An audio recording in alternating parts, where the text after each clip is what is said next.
Donc bonjour à toi et bienvenue dans ce rendez-vous économique numéro 6. Donc dans cette édition-là, on va parler du yen japonais, qui y aurait une potentielle belle opportunité sur le yen japonais. Ensuite, en seconde partie, on parlera de la guerre en Ukraine et le fait que la Russie s'en sort beaucoup mieux que l'Europe, et donc qu'est-ce que ça pourrait donner sur les graphiques. Et puis en dernier point, on va retourner au Japon pour parler de certaines opportunités qu'il pourrait y avoir sur les actions japonaises. Donc pour commencer, on va faire un petit point sur ce qui se passe au niveau du yen japonais. Donc c'est un peu contre-intuitif, étant donné que je te parle d'une belle opportunité sur le yen japonais et que là c'est en crise, c'est au plus bas. Mais bon, comme tu le sais, en finance, on cherche à acheter bas quand c'est sous-évalué et à revendre quand c'est surévalué. Donc du coup, on verra dans toute cette partie, dans cette slide et la slide suivante, pourquoi en fait le yen japonais est sous-évalué selon moi et qui devrait dans les prochaines semaines, prochains mois, exploser à la hausse. Dans le texte que j'ai lu, l'auteur il faisait référence à l'effet papillon. Voilà, en gros que un petit événement peut avoir une répercussion énorme ou une grosse répercussion sur les marchés financiers. Et en l'occurrence, en fait, il y a eu une légère hausse de l'inflation aux États-Unis qui en fait a provoqué une chute importante du yen. Il faut savoir que sur les marchés financiers, le dollar est négativement corrélé au yen japonais, ok. Donc du coup, quand tu as le dollar qui augmente, eh bien, tu as le yen qui chute et inversement. Quand tu as le yen qui chute, tu as le dollar qui augmente, ok. C'est corrélé négativement. Et en fait, pourquoi la hausse de l'inflation a fait augmenter la valeur du dollar et baisser du coup la valeur du yen, c'est parce que plus l'inflation est haute, plus les taux d'intérêt vont rester élevés longtemps, et donc qui dit taux d'intérêt élevé dit une devise qui rémunère mieux, et donc du coup ça attire les investisseurs, etc. Voilà, ça c'est la base, hein. Quand t'as des taux d'intérêt élevés, ça attire des investisseurs. Quand t'as des taux d'intérêt bas, ça n'attire pas les investisseurs. Okay. Et là en l'occurrence, les États-Unis ont des taux d'intérêt de 5,5% et le Japon ont un taux d'intérêt depuis plus de 10 ans à moins 0,1%. Donc du coup, ce qui explique pourquoi sur du très très long terme le yen est baissier, étant donné que en fait c'est moins intéressant pour les investisseurs d'investir sur le yen japonais que sur les États-Unis, enfin sur le dollar par exemple. Le yen a chuté de manière spectaculaire après la publication des données d'inflation américaines. Cette chute est due à la hausse des taux d'intérêt américains et au renforcement du dollar. Donc c'est exactement ce que je t'ai dit. Voilà, les taux d'intérêt étant plus élevé plus longtemps à cause de l'inflation, ça renforce le dollar, ça fait baisser le yen. Nouveau plus bas en 30 ans, le yen a atteint un nouveau plus bas de 30 ans face au dollar, s'échangeant à plus de 150 yens pour un dollar. Donc là en fait tu as le graphique de l'indice du yen japonais sur 12 mois, donc une bougie est égale 1 an, et donc du coup c'est sur du très long terme, et tu vois qu'on atteint des plus bas, ok. Conséquence de la chute du yen aura des conséquences négatives sur l'économie japonaise, ok. Ils vont devoir trouver une solution, on va parler plus tard des solutions qu'il pourrait y avoir. Elle rendra les importations plus chères et pèsera sur la croissance économique japonaise. Voilà, il va falloir que l'économie, enfin le gouvernement japonais prenne des mesures, et on va voir de suite quelles mesures peuvent être mises en place. Donc là, il y a une intervention gouvernementale des autorités japonaises pour soutenir le yen, d'accord. Ils sont aperçus qu'il y avait une chute trop importante de leur devise, donc du coup ils mettent des choses en place pour le stabiliser, notamment en augmentant progressivement le rendement de leurs obligations, ok, des rendements obligataires. Donc j'explique plus en détail ce que c'est dans mon école en ligne, ce que sont les rendements obligataires et surtout comment les utiliser, parce que moi je les utilise tous les jours dans mon trading. Mais en gros, pour faire vraiment synthétique, c'est comme une action que tu achètes d'une entreprise pour financer l'entreprise, sauf que là c'est pour un pays, ok, pour une économie, un pays, ok. Donc en gros, si tu achètes une obligation japonaise, tu vas prêter ton argent au Japon et ils vont te le rendre, ok. Ils vont te le rendre avec des intérêts, bien sûr, ok. Ça c'est pour faire vraiment très simple. C'est un peu plus compliqué que ça, mais là c'est vraiment pour faire simple.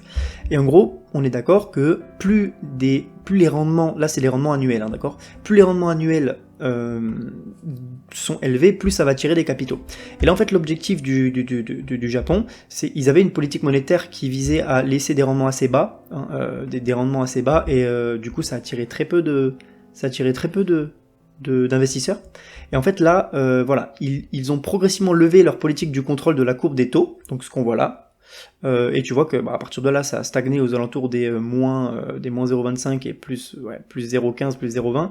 Et sauf que là, depuis 2021, ça commence à augmenter. Ok, à partir de là, ils se sont dit bon, on va commencer à monter pour essayer d'attirer de plus en plus d'investisseurs. D'accord.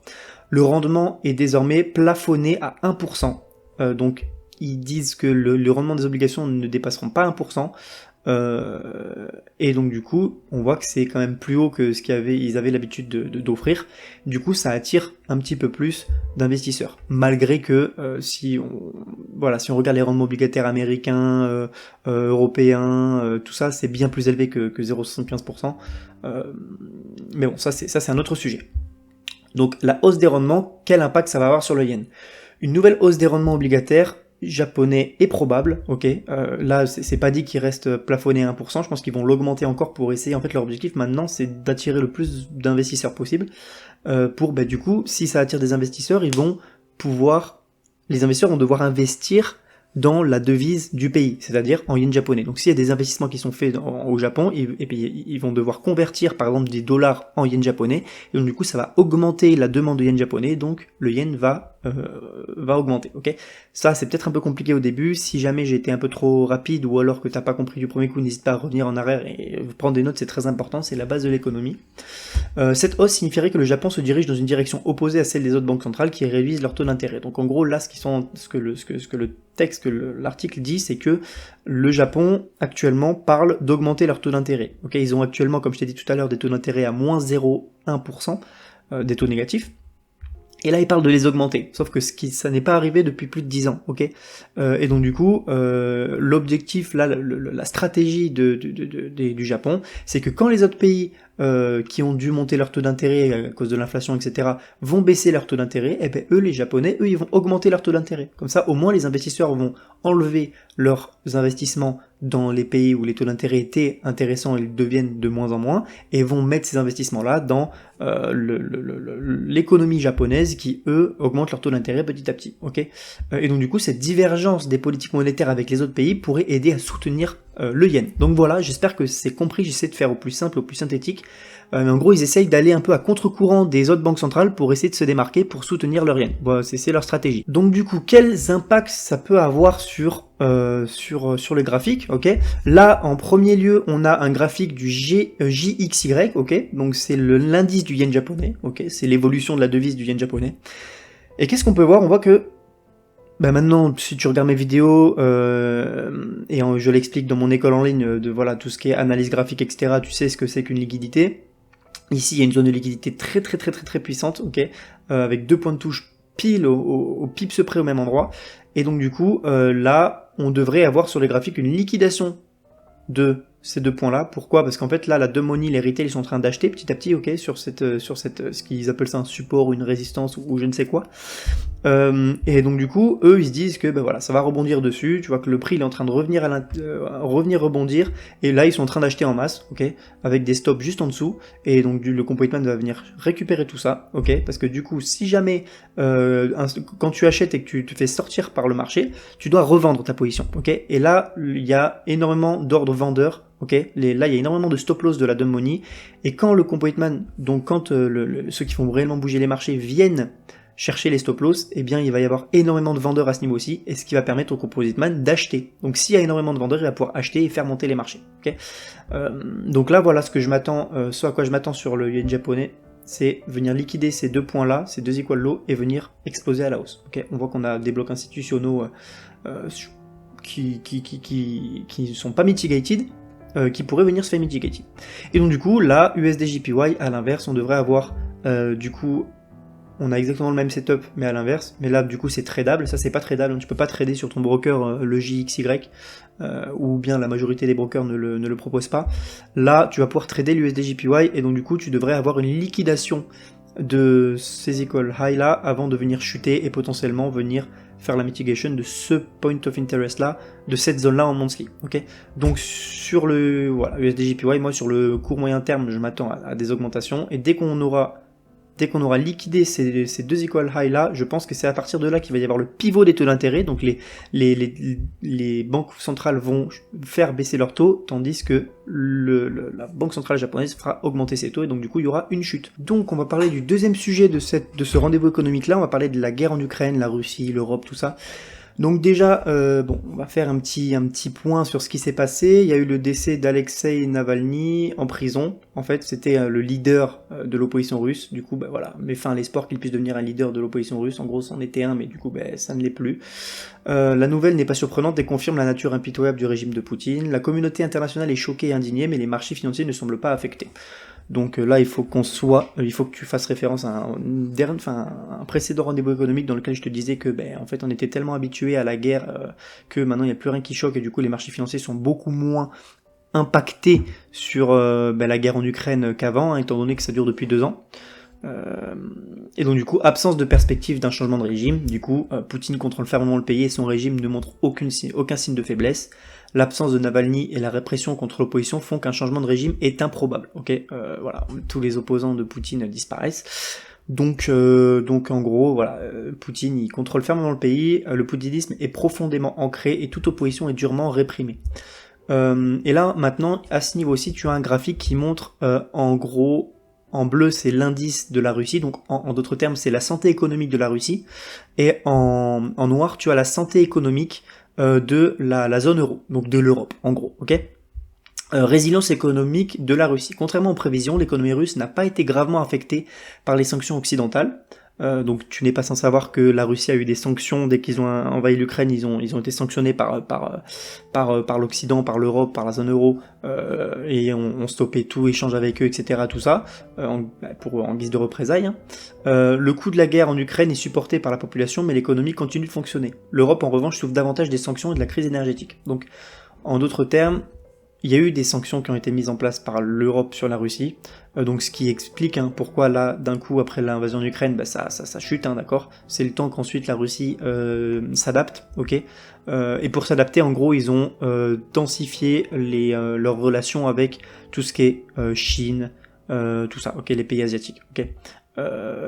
Et donc du coup ils ont réussi à s'adapter, on voit que la courbe remonte, ok, donc là c'était vraiment quelques temps après l'invasion d'Ukraine, pouf, hop, il y a tout ce qui est rouble dans les autres banques centrales qui a été gelé, il y a tout ce, enfin voilà, et en gros il y a eu des sanctions vraiment très très fortes contre eux, donc du coup hop, ça a chuté, et après ils sont adaptés, ok, et on voit que depuis avril 2022, on voit que c'est en constante croissance, ok, par rapport à l'euro qui eux sont en constante chute. Pourquoi ? Depuis l'invasion d'Ukraine encore plus, parce que la Russie est un grand fournisseur de gaz et d'énergie, hein, pour l'Europe, ok, et donc du coup ils sont ok, vous nous sanctionnez, nous on vous fournit plus de gaz, et donc du coup le prix du gaz a augmenté fortement, et donc du coup voilà, il y a eu des crises énergétiques en Europe, souffrent davantage des sanctions et de la crise énergétique. Et donc du coup qu'est-ce qu'on voit ? Les indices directeurs indiquent que les secteurs manufacturiers et des services russes sont moins affectés par la guerre que ceux de la zone euro. Là tu le vois, ok. Tu vois que à l'instant T, en 2024, la santé économique russe se porte beaucoup mieux que la santé économique européenne, ok. Cela montre la résilience de l'économie russe face aux sanctions et à l'isolement international, ok, parce qu'ils ont les États-Unis sur le dos, ils ont l'Europe, et ils ont su s'adapter, ok, et réussir à croître malgré tout. Et là, du coup, pareil, qu'est-ce qu'on voit ? Là, on a un schéma qui nous montre l'évolution du rouble russe, voilà, depuis de 2019 à 2024. Mais on appelle ça en taux effectif réel, d'accord ? Donc ça prend en compte l'inflation dans les autres pays, les partenaires commerciaux qu'ils ont, etc. C'est un peu compliqué. C'est avec des formules, tout ça. Mais en gros, voilà, on a l'évolution réelle du rouble russe de 2019 à 2024. Et qu'est-ce qu'on voit ? On voit qu'il y a une chute spectaculaire après l'inflation, d'accord ? Donc c'est normal, hein. Des sanctions contre la Russie font que il y a de moins en moins de commerce avec les Russes, et donc du coup qui dit de moins en moins de commerce avec les Russes dit, on n'oublie pas, hein, en finance et en économie, lorsque tu veux acheter quelque chose à un pays, tu l'achètes dans sa devise, ok ? Donc si plus personne veut commercer avec la Russie, eh bien il y a la demande de rouble russe s'effondre. Donc du coup c'est pour ça que le rouble russe s'effondre. Ensuite on a une reprise, d'accord, donc ils se sont adaptés, comme je te l'ai dit, avec des nouveaux partenaires commerciaux, tout ça, plutôt asiatiques, tout ça, ça augmente, ok, très bien. Et là qu'est-ce qu'on voit? Le rouble a été affecté par plusieurs facteurs, donc les sanctions occidentales, les contrôles des capitaux imposés par la Russie, la chute du prix du pétrole, la hausse des taux d'intérêt, bref voilà, en plus il y a eu l'inflation qui arrivait par là, donc du coup ça a été encore pire. Pour la Russie, ils avaient les sanctions des occidentaux, plus la hausse des taux d'intérêt, donc c'était assez compliqué. Et là, qu'est-ce qu'on voit? On voit que bon, le rouble russe a su bien réagir, et puis là, on est, ce qui est important de voir, c'est que on est il se stabilise désormais à peu près au même niveau qu'avant l'invasion. Ok, avant l'invasion, on voit qu'on stagne entre 80, 70 et 90, tu vois. Et ben là, on est à 80. Ok, donc on se stabilise. Donc, en fait, c'est comme si de rien n'était pour la Russie. Ok, donc ça montre qu'en fait, l'économie russe est beaucoup plus forte que ce qu'on ne le pense, et du coup, ça montre que l'Europe souffre beaucoup plus que la Russie, ok, on le voit à ce niveau-ci. Et donc du coup, quels impacts ça peut avoir sur les graphiques? Donc sur ton broker, de manière générale, tu peux trader ce qu'on appelle les devises exotiques, d'accord, donc c'est tout ce qui n'est pas, tout ce qui est en dehors de euro, dollar, dollar canadien, yen japonais, dollar australien, dollar néo-zélandais, etc. Voilà, tout ce qui est devises principales. Là, ça va être des devises un peu plus exotiques.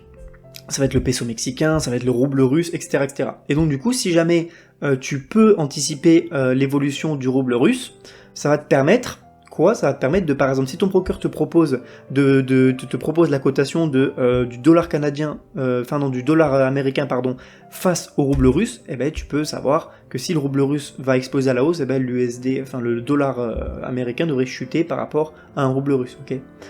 Et donc du coup, qu'est-ce qu'on peut voir? On voit que là, le rouble russe, il arrive là on est en monthly, d'accord, on arrive dans un point, dans une zone clé, une zone d'intervention, dans laquelle on pourrait s'attendre à des plus hauts, parce qu'on voit qu'ici il y a énormément d'imbalance, ok, au niveau de ce mouvement-là, on a un bloc institutionnel non mitigated à ce niveau-ci, et donc du coup à l'intérieur, on va essayer de voir ce qui se passe pour voir si, effectivement, il peut y avoir une hausse ou pas, ok. Et là à l'intérieur, on voit une belle accumulation, ok, donc là c'est un peu petit, dommage, je ferai attention pour les prochaines fois, mais bon, là il y a marqué, voilà, toi dans le carré jaune, il y a le prix qui ralentit à peu près au même niveau, tu vois, au niveau là où il y a marqué liquidity, et après on voit au niveau de la flèche verte, une prise de liquidité, et un BOS. Et après, le prix, on peut s'attendre à ce que le prix vienne faire des plus hauts. Donc ça s'appelle une accumulation.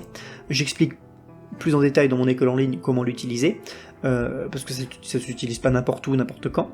Et donc du coup, là, on peut s'attendre à une explosion à la hausse du rouble russe pour venir mitigated, refermer les ordres négatifs de ce bloc institutionnel. En plus, en monthly, on est bullish, ok. On a un low à ce niveau-ci et un high à ce niveau-ci. On est dans le retracement et là, on peut impulser. Voilà, dans la logique des choses. Et donc maintenant, on va parler du Japon, encore une fois, mais sous un autre angle. On n'est plus sur la devise, on est sur l'indice, ok. Les actions, tout ça, ok. Tout ce qui est, c'est un peu comme le CAC 40 ou le SP 500, sauf que là, c'est le Nikkei 225, c'est l'indice boursier japonais, qui a atteint un nouveau record. C'est son plus haut depuis décembre 1989.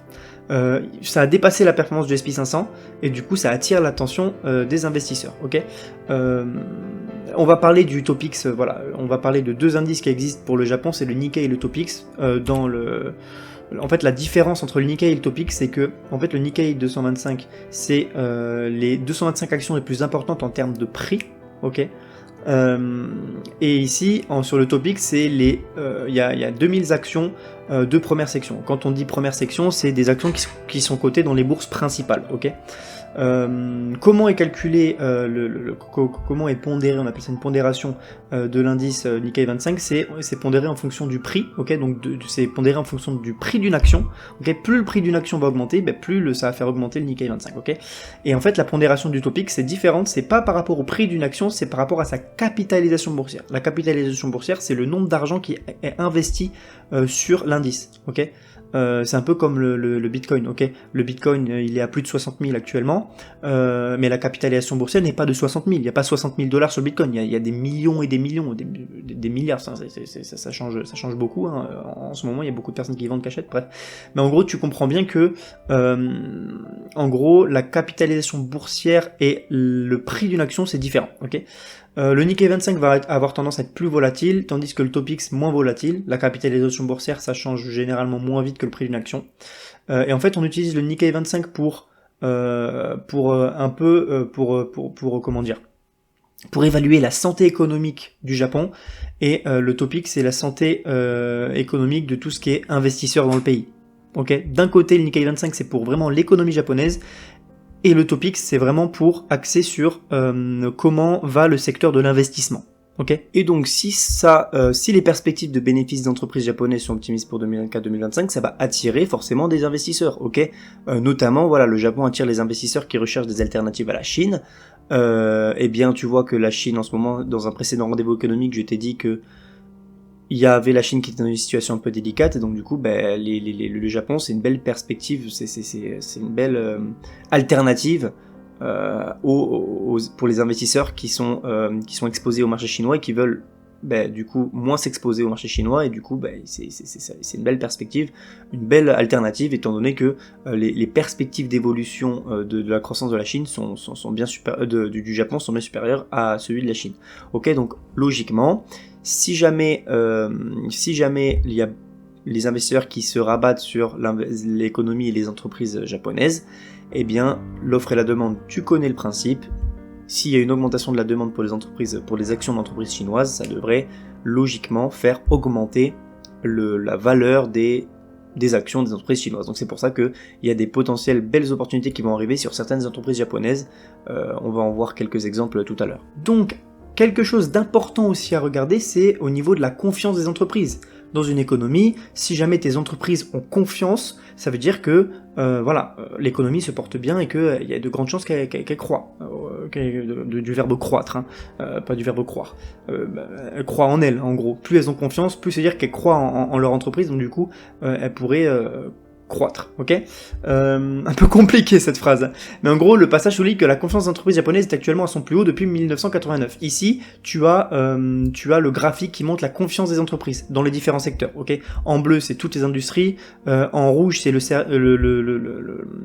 le secteur des services, et en gros, en noir, c'est le secteur manufacturier. Ok, si tu sais pas ce que c'est que le secteur manufacturier, je t'invite à regarder mes anciennes vidéos rendez-vous économique, j'en parle à l'intérieur. Ok, cette confiance est mesurée par l'enquête Tankan qui est similaire aux indices PMI. Ok, bon ça c'est à savoir.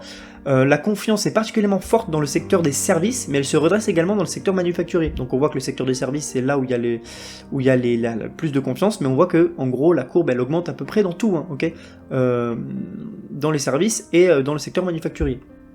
Comparaison avec 1989, étant donné que c'est à son plus haut niveau depuis 1989, la situation actuelle au Japon est comparée à l'année 1989 qui était une période de grande prospérité pour l'économie japonaise. Il est important de noter que la situation actuelle n'est pas identique à celle de 89 et qu'il existe des potentiels risques à prendre en compte, notamment l'inflation, les tensions géopolitiques, etc. etc. Okay, raison possible de la confiance accrue des entreprises.